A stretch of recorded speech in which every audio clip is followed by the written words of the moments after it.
And maybe I'll pop back in at the end. You guys want to go more than an hour? You're welcome to. It's 3:12 East Coast right now. And It's 12:12 Pacific. 12:12. we're gonna go. Let me just check the page. Yeah, we're good.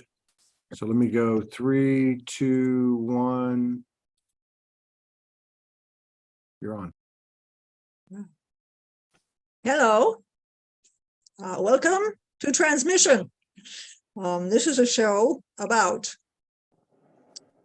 what underlies communication, or communication as it becomes in higher dimensions, in a higher order.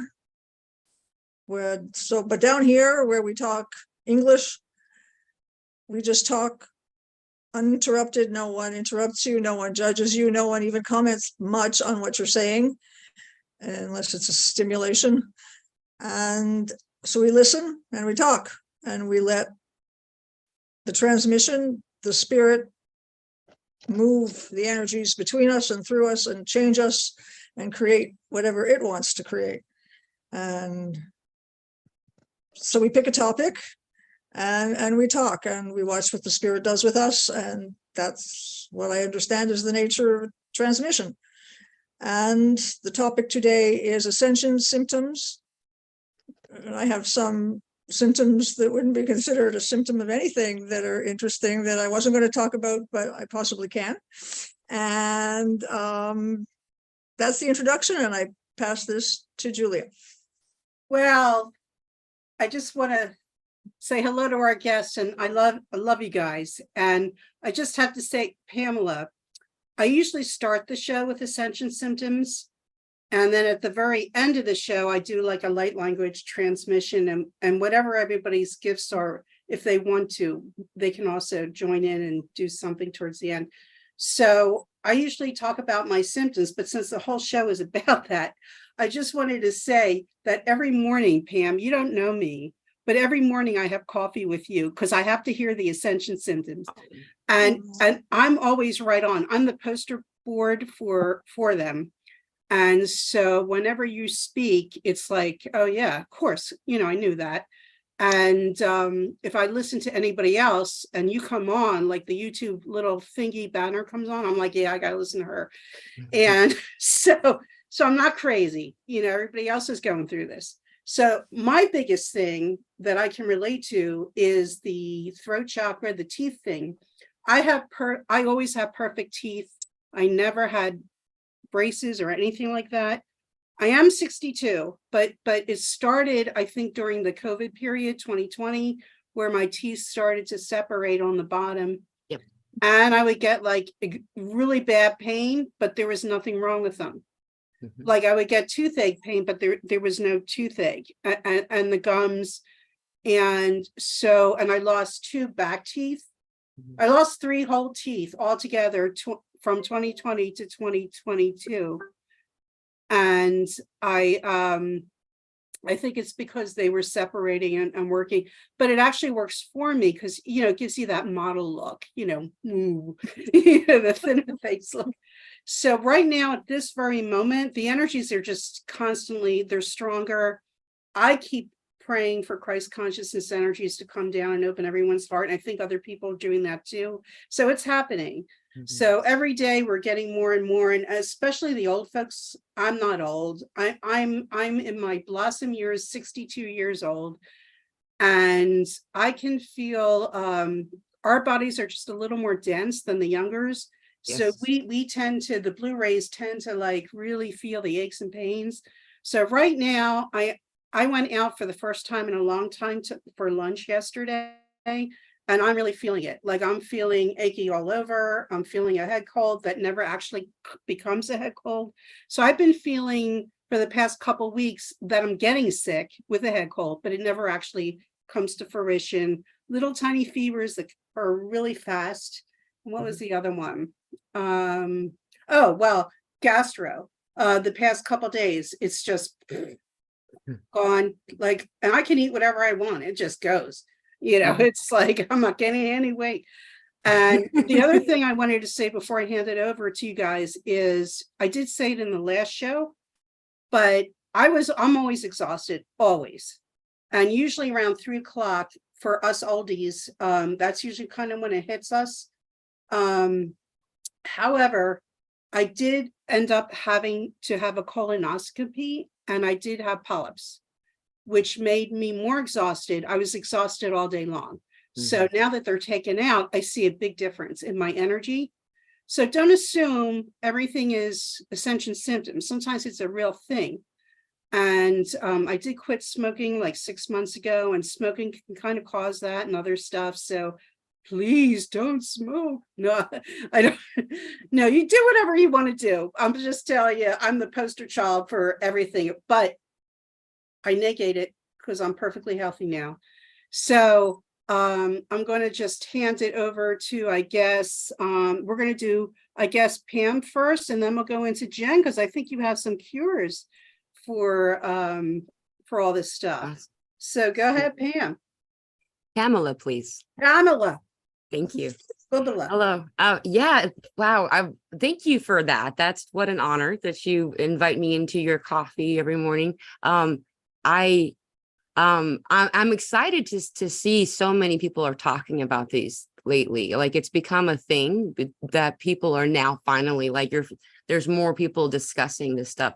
And, you mentioned something that's really intriguing to me. And it's like one of those, which came first, the chicken or the egg kind of a thing, is that historically speaking, we've been going through ascension symptoms since at least the 1800s. And so if you think about your body in this lifetime, how many of these symptoms that we've been having the medical system address, not to say that they are doing it's wrong to do that or anything like that. It's just that that they don't need to be exactly, and that perhaps some of the then later on more symptoms coming in have more to do with side effects to medications that were taken due to a diagnosis that you can. And so I'm just saying, use your own discernment when you're interacting with these. There's this culture that and at least the States, where people it's assumed that you just take what the doctor says for granted as true. And they're practicing, all right? They're practicing. So, use your own discernment. With this micro fever thing, I want to bring that up because you brought up the micro fevers. This is really common right now. These are micro healings. We're going through a period of rapid self-healing. Auto healing is what it's called. And when we go through these periods of auto healing, areas of your body will heat up. Lots of times there's heart palpitations associated with these moments of healing, as well as like some kind of tremens, like you feel like kind of shaky, or even like muscular spasms even can come with the area that's being healed. So just letting you know, this is really common, as well as what I'm calling it is IBS like symptoms. Everyone's purging, right now. If people who are in large families and sharing one bathroom, I really feel bad for. But this is why everybody bought all that toilet paper back in 2020, right? So anyway, I just wanted to address what you had. I don't really know what it is that you want me to share. Like, I have a lot of information, but it's just I like that you pointed those particular things out. The little micro fevers, by the way, people are calling this ascension flu. And ascension flu is like, because everybody who are like doing this are having this in common. And they're realizing that there's not an outside doctor kind of thing saying, yeah, you're sick. It's just this, it feels like you're bogged down, really needing more sleep. At the same time, you're not getting any sleep, like, at all. Because like, I haven't been in my body since the 1st. Like, I realized that last night. Like, I've really been out of my body mostly. And so, and that same thing happens when the sleep plays. And so we're not getting the rest that we need as well. Yeah. Thank you. Can I say something before we go to Jen? Sure. Yes. Because I started getting what I would say were ascension symptoms in like 1987, which was harmonic convergence, which completely blew my life apart anyway. And I'd have like energy would blow up in little bubbles all over my legs, most of my calves. And I really liked the feeling. And then that started again in 2010. And then it was up into my thighs and then all over my body. And I did emotional processing. And then came 2020, and the size of the energy fields that would blow up inside my body were like the size of spaceships, like just huge fields of energy just exploding. And that didn't feel that good. 2020 was intense. And I, somewhere around 2010, after having been sick for 10 years, I started looking at my body and just revamped my description of illness as coming from the subtle body. Weight or density in my subtle body would press on my physical body. My physical body would have an immune response. So then I got swelling and mucus, and then bacteria will come and sit there because it's a really sweet place to live. But the bacteria never caused any infection. It was the density, the conditioning, the inversion that had gotten so heavy and was pressing on my body. So I revamped and now I go to my doctor. He says, "You're not going to take this test, are you?" And I go, "No." And he says, "Okay, but I have to ask because I just won't do any because it doesn't fit my description anymore." So, and yeah, and I look at most things are ascension symptoms, and tired and not sleeping, and the teeth and yeah, and the one okay, should I do this? I'll do this really fast and then I'll give it to Jen. What's sexual? I'm 70 years old. Anyways, I've been on for like a week with this really lovely person that I know. And I'm going, is this an ascension symptom? I don't know, but it's completely like I haven't done anything vaguely resembling this for 15 years. I first have to remember how. Like, I don't know, but it's also just another way to shake, relax, have spasms, and pretend you're doing something. just let it go. And yeah, so that's what I've been doing this week. And okay, now I will give it to Jen. I'll respond to that later. Greetings, I'm Jen. I've been experiencing the ascension for, I guess, probably like 20 years now also, without knowing what it was. I was a hairdresser in New York, and every time somebody would come in with aches and pains, which was probably all of the time, I would always say, "Oh, good, great, great. That means that you're crystallizing. You're turning from carbon to crystal." And I wasn't too sure what I was even talking about, where I heard this from or anything like that, but that was always, and they would look at me like, "Oh, it's good." I'm like, yeah, it's good. It's good. It's a good thing. So that would change up that energy a little bit. And then throughout the hairdressing and all of that, I blamed it more on the hairdressing, working in the toxic fumes and things like that. Although like I had tried to open up salon space that was as eco-friendly as I could get in the salon world, it still was just less poisoning after I dissected the words and the chemistry behind everything. So through my like getting sick and trying to find solutions for healing, I realized it's similar to what you guys are talking about. I used to just call it toxic overload, but it was like my lymph nodes were all clogged up. And when I did go to the doctor way back when, I had tried that route once when I was super sick. I couldn't even get out of bed or any. I mean, I did to work because I was single and I had to, but anyways, the doctors were trying to give me like a lymphoma diagnosis, and I refused to accept that. So I stopped taking all their tests and doing all the hoops that they make you go through till they could finally come up with something to diagnose you with. I knew my environment was unhealthy and how I was living, basically. I never cooked for myself, things like that. So I blamed it more on that than ascension symptoms or anything like that. And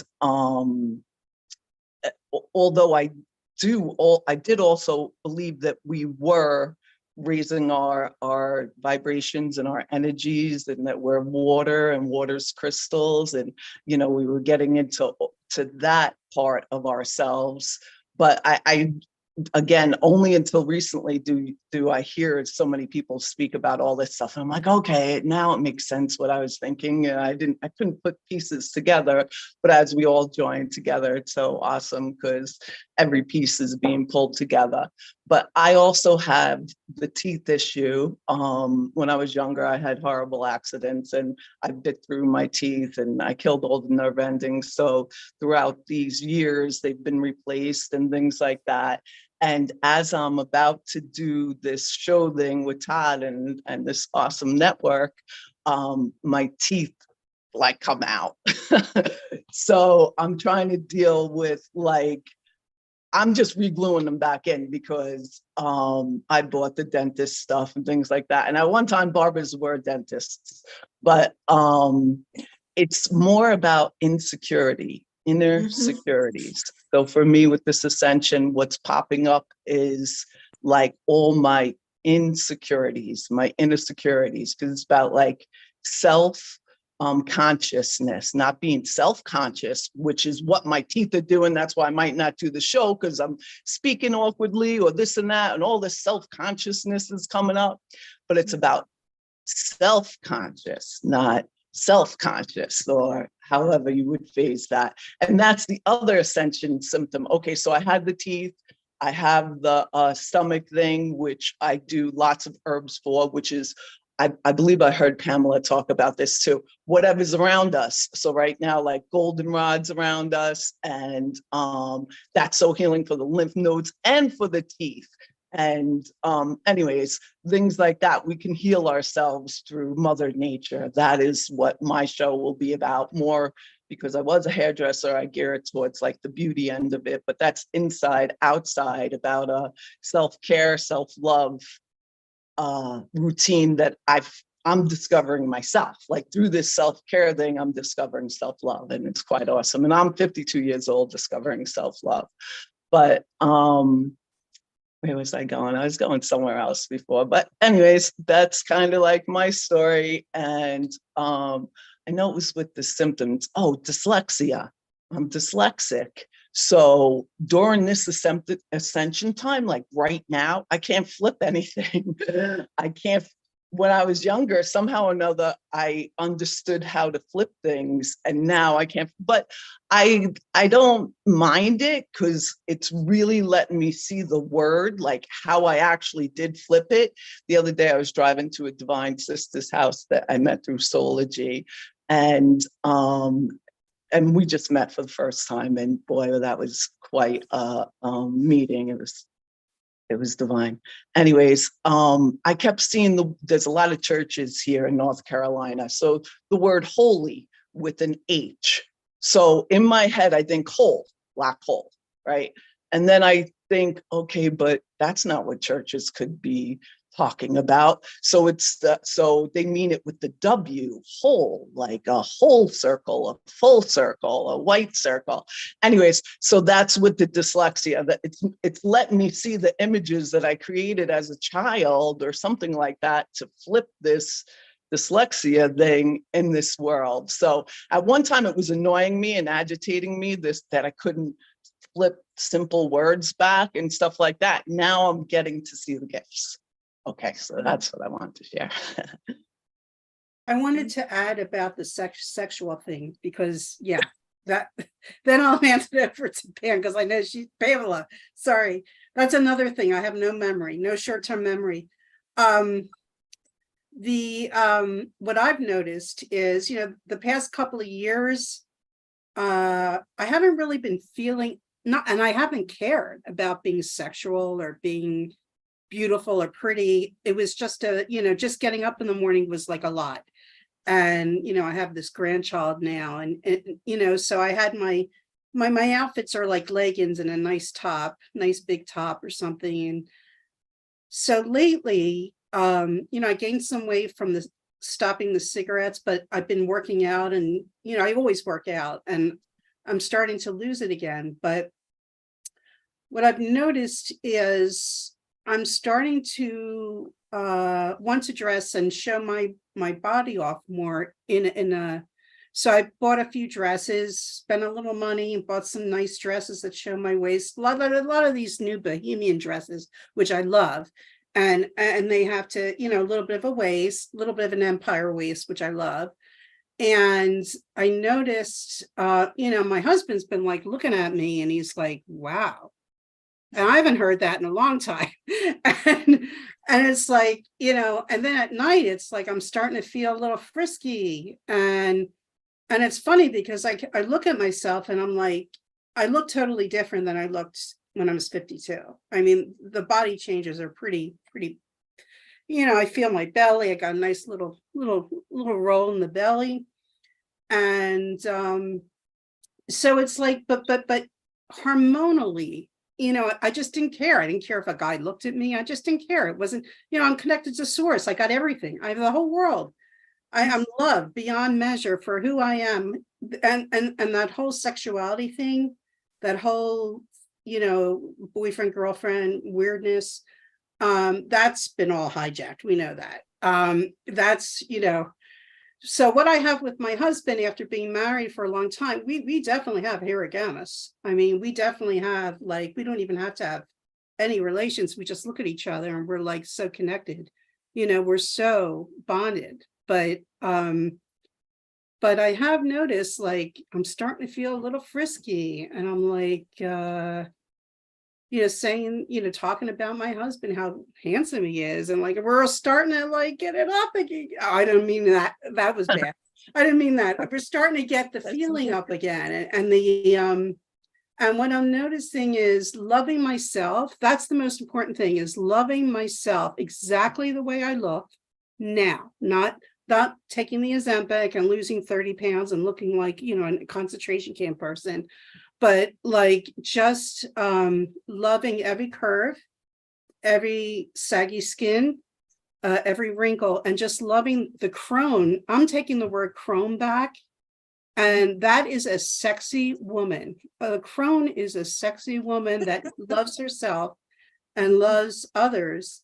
And is, you know, all the world leaders come to her for advice because she knows. So it's like taking that word back and realizing, and we're also looking younger. Like I'm noticing I'm looking younger. And the more I connect to source, and I think we're all going through that, because, you know, everything is going to change, everything is going to stop. But that whole relationship with how we look at ourselves, and American society, you have to be very thin, you have to, you know, whatever. The whole youth culture, that's all changing, because it's like now we're seeing more and more actresses that are in their 50s and 60s that look great and have a little weight on them, and they're kind of respected. Things are starting to change. Things are moving and moving and moving. So that friskiness is coming back, and I didn't really care if it came back, and I didn't really, you know, I'm not really in that mode anymore. But it's like now it's different now. It's like Heroes Gamus. It's like that whole, it's like the whole body is sexual, the whole mind is sexual, and it's beautiful and it's loving, and it's the way the original template of what sexuality should have been, not this back and forth and negative male dominance and all that. And oh, I can't wait till I get married, and that's, you know, it's just totally different. So that's my spiel, and we can move it around again to Pamela and go around the circle. Thank you. Just quickly, I'm watching the comments. There's been a few people have mentioned the disorientation that's happening right now. So that's really a common ascension symptom, by the way. That's probably the one that's taken a lot of my preoccupation the past 24, 34 hours, something like that. Yeah, so I speak very openly about everything. I don't get embarrassed. And so if I am embarrassing any of you, please let me know and I will pull it back. Like, I don't have anything that I feel any desire to hide. Like, I only do it because people want me to. So anyway, having said that, there's my disclaimer, is that for the vast majority of my adult life, I've had a really high sex drive, and it went away, and I was really happy. I was like, yay, you know, like you get a lot of extra time in your day, you know what I mean? And like, whether you're with somebody or not. And anyway, then it came back, and it came back with a force. Like, it's ridiculous. Like I'm like a teenage boy kind of energy right now. And Diana's like, go Pamela.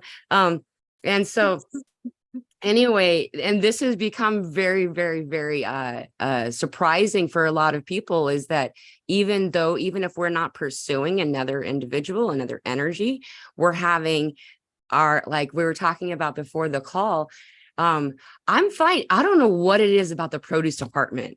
Like, but like you go in there and the root chakra starts to thump, and it's like, Cucumbers. hurry, get the apples and get out of here. You know what I mean? But it's too late, you know, and like, and there's people everywhere and they know what's going on. They're not stupid, you know, and like, anyway, and this is really common though. It's not just me, like walking down the road, you know, and like, oh, I got to pull over the truck, you know, kind of thing. And a lot of people are having these kind of experiences on top of this new sharing.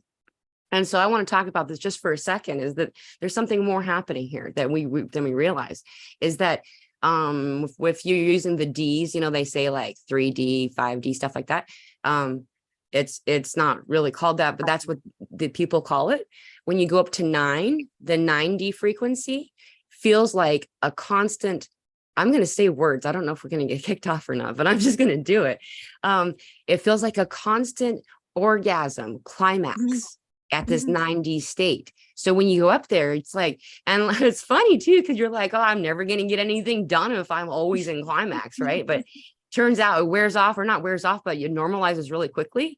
And it just becomes like the novelty wears off, and that's just how it is. I'm showing you this because what's really happening is we're raising our frequency up and connecting with these other energies. And yeah, there's a sharing there that feels very sexual. That's what we would call it.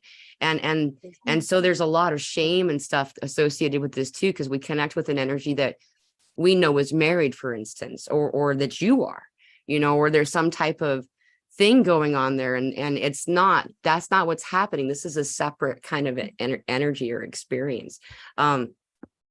It's healing, it's clearing. And that's what it's really doing, by the way. So like most people, when you look at their energy body, they have like a plug at their root chakra, because all the shame and weird stuff about sex and releasing orgasm and allowing it to be okay. Like, it's beautiful. It's something to cherish and be like, yeah, let's have another one, instead of being like, there's something wrong with me, you know. Especially, I know there's a lot of, it doesn't matter what gender you are, though. I do know for me in the culture I'm kind of been in, is like, if you're female and you express enjoyment with sex, you're a slut, you're a whore, you're a bad person, you're dirty, you're wrong, and you know, all that kind of stuff.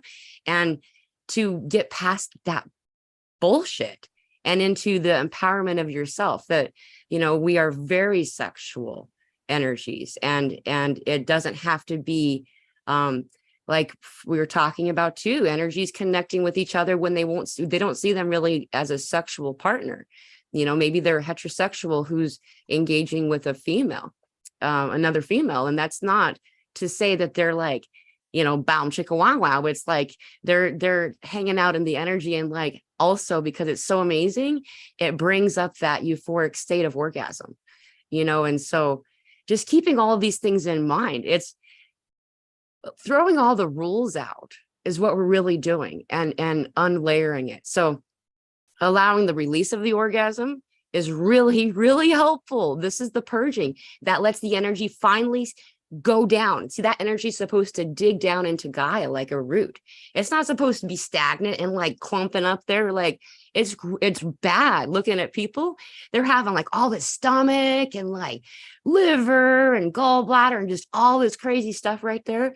And most of that can be removed or assisted with orgasm. It really can. And when you're in orgasm, allowing yourself to watch it move, like try to reach, like stretch that energy out, and you will find that your energetic body is much taller than you think it is. So there's my thank you very much. Okay, I'm up. So when I was 19, I had met this, it was kind of a divine partner, but anyways, we didn't stay together because I was way too many complications I couldn't face at the time. But so my first sexual experience, his father was from India, and we're making love to Govinda Jaya by George Harrison, which is not romantic, but it's interesting. And it was utterly, starts off physical, and then it gets creative, and then you breathe, and then there's orgasm, and then it's divine. Right. And so my friends ask me what sex was like, and I tell them this, and they go, yeah, but what was sex like? Like sex and God have nothing to do with each other. What do you mean divine? And so that was my first sexual experience. It was just beginner's luck, I think. But and what's going on now is, why am I going to talk about this? I'm going to be in such trouble. So at Christmas time, I did a ritual thing with Morgan for the solstice, and involved merging the masculine and the feminine. So I asked my next door neighbor, who's, I can read every feeling this man has through, we share a wall because our apartments are next to each other. I know everything about this guy because I can just read him through the wall. So I told him this, and he said, interesting, we'll see how that develops. And so I asked him if he would do this soul merging thing with me, masculine and feminine, and he said yes. And so the day of the ritual, I went and we held hands, and I went and did the ritual. And so we've had this merge where, so a lot goes on through the wall here. And then at some point in this, there comes like a third party who's somebody he knows and somebody I know. And now we're merging three. So we've got 2 men and 1 woman merging.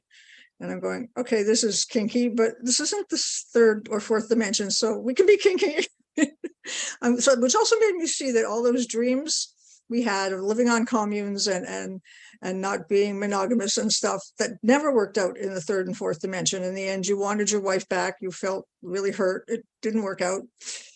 But that can go on in the 6th and the 7th and the 8th and 9th dimensions, because it's different. You're just passing through each other. You don't cling to things and define them and make societies out of them. But it's not going to work down here necessarily. But it's okay. It's okay over there, I hope, because it's happening anyway. And yeah, so I've got all this sexual activity with this other guy with whom I've merged with the other guy. And all that matters really in the end is the higher dimension. As far as I'm taking everything up, just drop the dross and keep the purity, and what goes on telepathically and in merger is all that I'm really focusing on. I'm trying to stay there as much as possible, which makes it all really exciting, because I think all my life I would have rather lived in another dimension than this one. And so that's exciting right there. And yeah. Anyways, things are moving on. That was my input. I guess I give it to Jen now. Well, mine isn't as exciting as your guys are. I've been celibate, or whatever you want to call it. I don't really like one extreme or the other. However, these days it's all about sacred love and finding, a divine partner than it is about any type of pleasure. Plus, I'm loving myself during this time, and that is, my latest love, I guess you can say. And it's taken me my whole life to get here, so I'm not really in a rush for anything. But I have had a little bit of a spark, though. I have been saying, like, maybe I will venture out there a little more, and I have been venturing out a little more. So that's about as far as I go. So I can't add to this part of the discussion, except for that I'm choosing to stay. I mean, although the other night I was frisky, personally, but besides that, and it hadn't been that way for a long time, but that's about it for me. That was the other thing I was going to, is the nervous system. That starts when I was a kid. I was on ships with my dad and my sister, sometimes my mom, but mostly my dad and my sister. And it was an extraordinary education. And when frequencies got really, really high, I was protected. We were protected. I got angels. My dad gave me angels when I was born, and they would set up a light sphere around my sister and I to parry the frequency, because we were our nervous system of a human child is not very strong. And so you could stand there and watch all the stuff going on ships that you couldn't watch if your nervous system would just blow out. So it was always protected, and I got a lot of nervous system protection. And then my dad's description of a lot of what has gone on in the last 100 years was the human race being allowed to protect its nervous system because we couldn't parry the kind of light we were going to parry. So we were allowed to pretend that we were still allowed to fight wars, even though we weren't. Just we could keep our stupid stories for longer, just to protect our nervous system while we opened up to light. And so now it's it. Like, this is it. I feel like this is the 11th hour, and my nervous system is being fried. Now, it's pretty well developed, I guess, because it was protected, and I was aware, somewhat aware most of my life that this was going on and that it's being challenged. But now it's just light and what's left of an undeveloped nervous system going crystalline, and it's like raw. It's just like so this constant excitement, I think, is it's my nerves just going and which is okay. I think they'll make it through. I think if I gotten this far, my mother's 98 and she's gone through the crystalline episodes, many of them in her lifetime, and yeah, if she can make it, we can do this. I can do this. And it's intense now.